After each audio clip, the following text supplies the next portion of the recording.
I don't want to be a SEAL today, or I don't want to be whatever today. I'll start tomorrow. And that's the usual pattern of people's lives. Until you really want to do something, you're always going to be a talker. I know why you hate me. You hate me because you're probably in the bed right now. You're probably an underachiever. You're probably somebody who doesn't want to do anything with your life. So I make you question everything about yourself. So I'm going to continue making you question yourself by coming out here and being even more successful. So like I said, I'm always examining myself every day. What is it? What is it? Well, there's only one thing you haven't examined yet, and it's going back to the beast, going back to the demon. So when I went back to him, I realized that that was the unsolved mystery. At the end of the day, I asked myself one question: can I take one more step? And usually the answer is yes. So if you can answer that question and not take another step, that is real failure. That is real quitting. So a lot of people can take one more step, but they choose not to. I don't know if you can take 2 steps. You got to answer that question after you take the first step. But I can always take one more step, so if I choose not to, that's on me. And I got to live with that. But all the times that I was like, I'm not going back. And I went back. I'm not going back, and I went back. I'm not going back, and I went back. It showed me even more of what we have as humans, if we're willing to go there and we're willing to push that extra step. So for me, this was the new level. Let's not quit yet, Goggins. Let's think about your options. Where are you going to end up if you quit this? Where are you going to go? What's amazing about the human mind is that it becomes your new norm. Like, to think that I can run 200 miles, 240 miles, and that becomes like running 50. I never thought that was possible.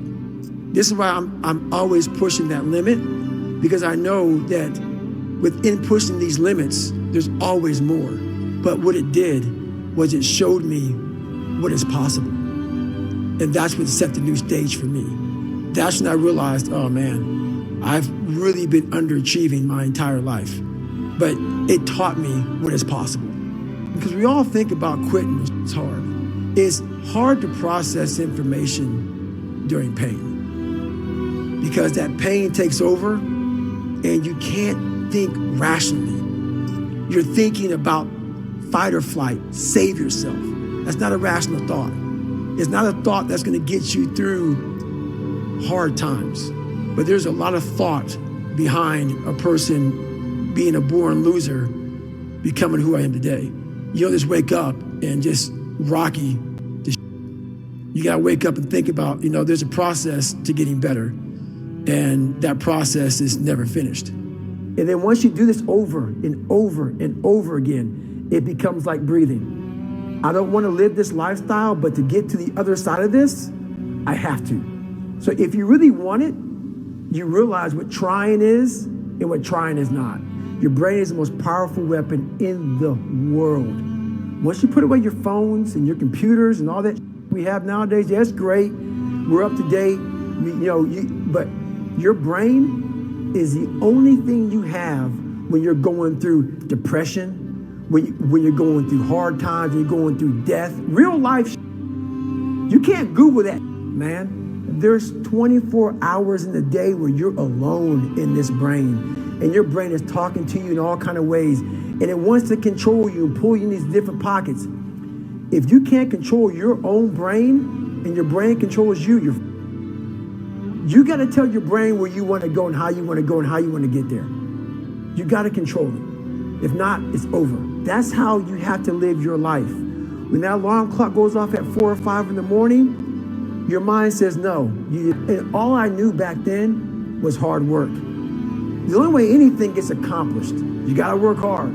You gotta work hard. I can't get this paragraph. I can't remember what the in this paragraph to pass this test to get in the military. Read again. Still not getting it. Read again. But if you're not getting it, write it out. And that's how I started learning. Okay, well, I gotta write out everything I do. And then write it out again. And write it out again. And guess what happened? I got it. I can't swim. I'm negative buoyant. Go back again. I can't swim. Go back again. Go back again. Go back again. I got it. I realized if I keep going back and going back until it just becomes, your mind will say, okay, we're going to figure it out. You'll find a way. Because he is not going to stop. It's not like, I'm going to try one more time. No. It's just like, alarm clock goes off, boop, we're going back. I can't read right, we're going back. I gave myself no way out, and my mind realized that. They said, okay, we're going to adapt and overcome now. That was my mindset. And that's how you get through things. You immerse yourself in wherever it is, and you become that. You become that and give yourself no way out. But people don't want to go through the process of focus, of teaching yourself how to truly focus. I was the lowest form on earth, no talent, no ability to learn, and I literally know what it is to be rock bottom and to build that up. It's like, whether you believe in God or not, I do. He put this lab rat, which is me, on this planet, and said, let me see what a beat up, abused kid who can barely learn, who has a twisted body, messed up genetics, sickle cell, this and that. Let me give him everything that pretty much disqualifies you from the military. And let's put him in this and see what comes out of it. It was a choice I made. And the choice I made was, what are you willing to sacrifice and what are you willing to give up to find every bit of who you are as a human being? And I was willing to give everything to do that. You have no idea how great you really are, because you are using such minimal of what you have. And if people can learn to focus, this is what's possible. While every second of the day, he is trying to extract more from something. He's constantly thinking, he's constantly disciplined, never going off the path. Whatever is injured on him, he figures a way. It's a conqueror's mindset.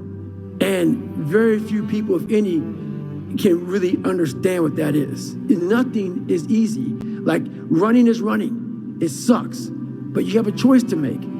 Do you want to sit down and go back to that guy you once were? No. So this is what it takes. It seems like, especially with confidence, right, or self-esteem, there's a relationship between confidence and competence. Mm-hmm. So what you're looking to do is try and have what you believe that you can do be ahead of what you can do. Right. Now, you're not looking for it to be delusional. You don't want it to be able to believe that you can do something like fly, right? But you need to have a relationship between the two. But what people are asking for is for their confidence to be so far ahead of their competence or without having even been competent at anything in the beginning. And that's just delusion. That's fantasy. Build belief. Belief is like, there's an after-school special belief where the mom says, believe in yourself, and that's all great. But there's also a built belief. Like for me, I came from a bad place. How I build belief is through the daunting tasks I put myself through. So that's proof positive that I can. So it correlates. And that's how this piece of kid that I once thought I was built belief by saying, I was in 3 Hell Weeks. I went to Ranger School. I tried out for Delta Selection. Undeniable stack of proof. That is proof, mother. So whenever you think you can't, confidence comes from the thing that you built. You must build belief. You must build confidence. It can't be like, hey, I'm gonna go knock that out. You gotta look over here and say, I can knock that out. It's belief, and it's built on what you put in to yourself. It starts with yourself, man. You gotta start diving into those things that you are afraid of. You don't gain confidence by going to a spot that makes you feel good. It's gonna be a false reality. And the second life gives you that challenge, all you wanna do is go back to what made you confidence or what gave you confidence. Is that happy spot? No, what gave me confidence was spending years at a kitchen table trying to learn how to read and write on my own, realizing I can't learn the way you learn. I can't, but I can learn. What gives you confidence, not being afraid, is overcoming the fear. That's what gives me confidence, is facing these things, overcoming them. And maybe not overcoming them every day, but facing them and facing them and facing them. Pretty soon like this, you know what, man, this is where it's at. It's not in that comfort zone. It's in the discomfort zone is where my confidence is getting built. That's where it's getting built. But people want an easier answer. Yeah. There has to be an easier way. There's not. I'm sorry. I searched for it my entire life. You cheated, I did. You lied. I lied. I did everything. And I still felt empty. You never examine this. Happiness, peace, enlightenment, it's all up here, man. It's all up here. It's all up here. You just got to be willing to go and face it. And that's the hard part. Where most people quit, I had just started. And when you take that mindset and you learn to flip that around, that's what made me powerful. And my body followed. Failure, hell, disappointment, discomfort is a great learning tool. And many people don't understand that. It's these few moments in life that you have. Like for me, I always talk about it. Rocky 1, round 14. That 2-minute and 13-second clip of Rocky getting up when Apollo knocked him down. That one clip, when I was going through a very bad time in my life, I saw what I wanted to be. And it wasn't a guy that won. It wasn't a guy that won everything he did. It was a guy that kept getting up after being knocked down. So I realized if that 2 minutes and 13 seconds changed my life, that's all it was. I saw something that I needed to be in the world I was living in. Maybe my story will give someone the 2 minutes and 13 seconds they need to change their life. Everybody's got a story. We don't share it on social media. We share our nice life on social media. We all have a dungeon. I'm just willing to talk about mine. I don't care how you perceive David Goggins, because through my journey, I figured out the one piece I was missing. I thought it was cars. I thought it was women. I thought it was money. I thought it was everything. The one piece I was missing was me having the courage to face myself. Where I got my work ethic from was the hours I had to spend learning this. When you sit down and you're not smart, and you have a disability, and you still want to be at the top of your class, I didn't want to just get by.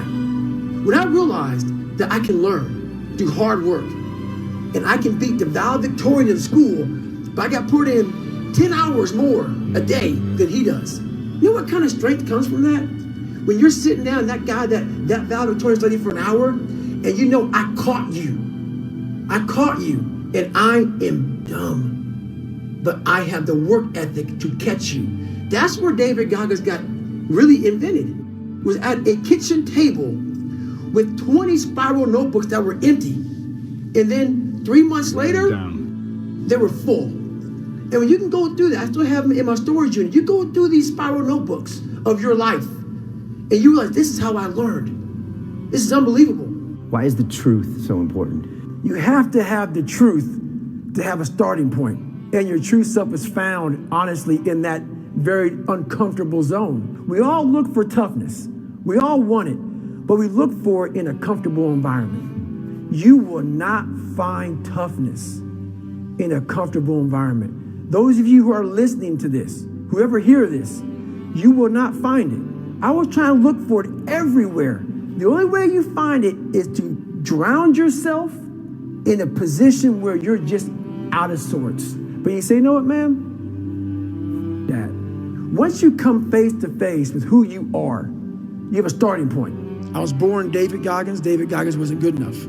He was a scared, bullied, abused kid who struggled in life. And that kid, whenever something got tough, no matter how hard I trained, no matter how ready I was, whenever something got tough for me, David Goggins, the real David Goggins, would come out and he would quit. So I realized this over a period of time. So I had to build Goggins. And in that process, that's where I get better. You have to be your best self when you're least motivated. And that's the tricky part about all that. Motivation is just a word. You have to have these different things in your mind on where you want to go and know that motivation is not going to get me there. Because I'm not going to always be motivated. Jocko said the exact same thing. He said that discipline eats motivation for breakfast. And discipline's good too. But without a clear headspace, there's no discipline. What do you mean? So let's say we have a circuit breaker, okay? and I'm loading everything up to one circuit, just load it up, it's gonna blow. And once that thing blows, man, the circuit's all up. You're gonna have each thing plugged into the right spot, like a crowded garage. You can't put anything in it.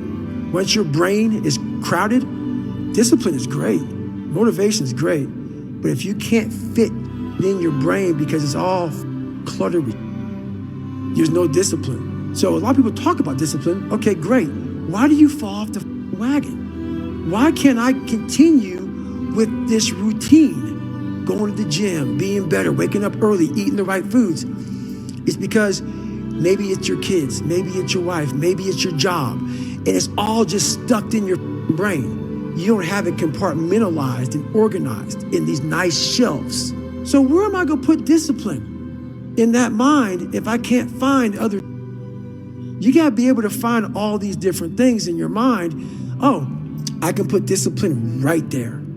I can put consistency right there. I can put all these things right there in that spot. If your life is not organized, and your life being everything around you, because it takes one little piece of an outside interference to clutter your whole mind. That was the biggest thing. I had to stop caring what people thought about me. I realized that everybody's up.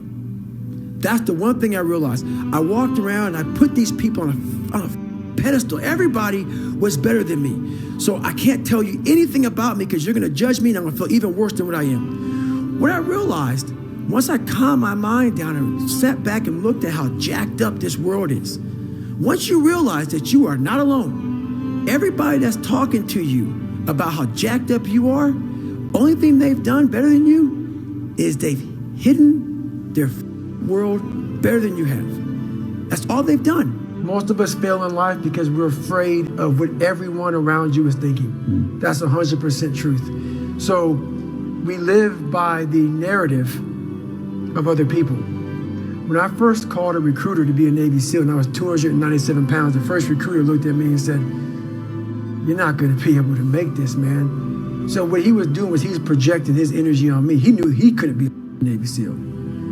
So God helped this black guy, because I was only the 36th African American to make it through in over 70 years. How's this black fat guy gonna make it through in my, he wouldn't even want to try. So he's projecting this. So a lot of us who are negative people, all we do is project how we feel on other people. So what happens is that there's a lot of negative people walking around the planet Earth who are afraid to try. Because everybody, a lot of people are very negative in this world. So we are afraid to fail. Why? I told you, man, you shouldn't even try it, dude. Just chill out, relax. Why are you so crazy? Why are you so obsessed? So all that stuff drives the quitting mind, I call it. The mind wants to quit. The mind's tired. The mind's tired. The mind's deserving. The mind thinks it's very deserving. So yeah, the biggest problem in this world is other people, not yourself. It's other people in your head. They are puppet mastering you pretty much on your